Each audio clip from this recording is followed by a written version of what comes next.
राजकीय साहेब बघायला गेलं महाराष्ट्रात तुम्ही नाराज असल्याची चर्चा आहे. मात्र प्रत्यक्षात बघायला गेलं तर तुम्ही विकास कामासंदर्भात तेच ना, कोण काय बोलतंय आता हे सगळं तुम्ही दाखवता चॅनल आणि तुम्ही जिथे बघताय मी कामात आहे. मी आता या नवीन महाबळेश्वर हा मोठा प्रोजेक्ट आहे, बरोबर याच्या मागे मी लागलेलो आहे. मी गावी आलो की लोक म्हणतात नाराज झाला. मला तर या प्रकल्प पूर्ण करण्यासाठी अनेक वेळा गावाला यावं लागेल, बरोबर या भागामध्ये फिरावं लागेल, बरोबर ना.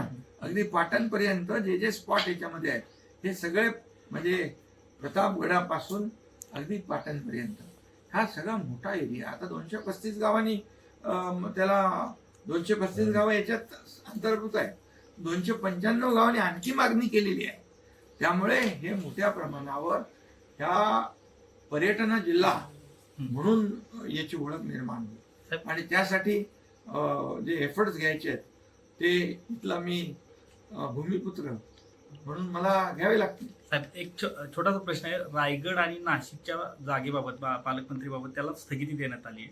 खरं तर तुम्ही त्या ठिकाणी आपण म्हणजे उमेदवार आपलेच इच्छुक होते याबाबत चर्चा होती, गोगावले असतील होईल, त्याच्यावर मार्ग निघेल. आता काही काळजी करू नका. बघा, तुम्हाला सगळ्या जेवढ्या चिंता आहेत त्याच्याविषयी तुमच्या चिंता प्रश्न आपाप सुटतायत की नाही. काल तुमच्याकडे अडचण होती या दोन ह्याच्यावर, तर त्याच्यामध्ये आणखी आज तुम्हीच म्हणता ना स्थगिती दिली, त्यामुळे त्याच्यावर निर्णय होईल. तुम्ही गावी आले का प्रश्न सुटतात असं म्हणायचं. गावी मला इकडे बघा एवढा लाखो लोकांना, शेवटी बघा माझी जबाबदारी काय.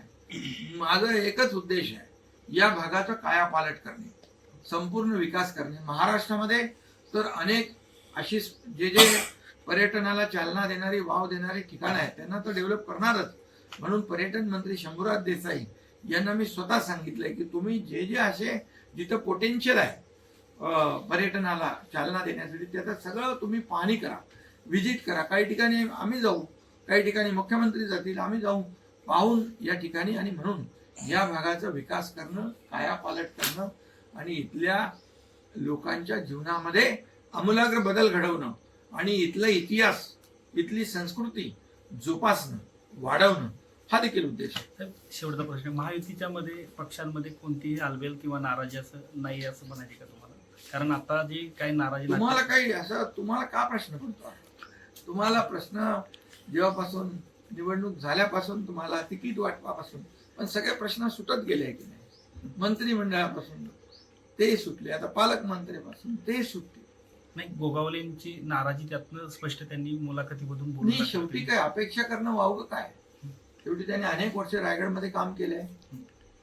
म्हणजे अपेक्षा ठेवणं, मागणी करणं त्याच्यामध्ये काही चुकीचं नाही.